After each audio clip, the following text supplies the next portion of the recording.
Have you ever thought about going overseas to photograph wildlife? And here I'm thinking of the kind of classic Kenya trips, safaris, all this kind of stuff. But being a little bit put off by the reputation, or certainly pre-COVID and pre-pandemic, the situation where there is just lots of cars around any animal, it becomes a bit of a circus.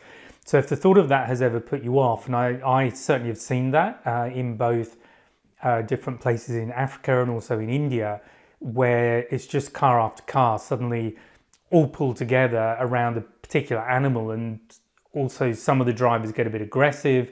They get very close to the animal to give their clients a better view and all of this kind of nonsense. So if that doesn't appeal to you at all, and hopefully after pandemic that will change, but who knows. But there is an alternative, and that's to volunteer. So one of the things I've done is volunteer for different projects. These are wildlife conservation projects, and the advantage of that is quite often you're in a private reserve for one thing, so the people who go there are few and far between. They're paying a lot of money to get access to these reserves, but you're there for a much lower cost. And yeah, there might be things that you do to help out at the reserve, but that's all good too, because it's all there to conserve the animals, conserve the environment. But it does mean that you get really good access to some of the animals. And certainly with my experience of doing those kind of trips, most of the people who run them are very aware that people are kind of giving up their holiday, as it were, and paying to go and help out at these reserves. So what they'll try and do is give them a good experience as well as get the work done.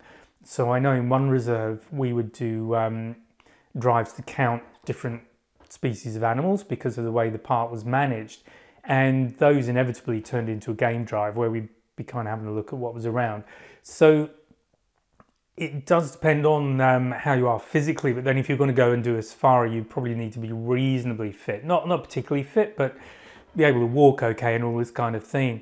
So honestly, if you're reasonably fit and reasonably healthy, there's no reason why you shouldn't think about volunteering just as an alternative to going on one of these more traditional tourist drives, which can become a bit of a circus. So that's the purpose of the blog, just to give you something to think about. Hope you found that useful, and I'll speak to you again.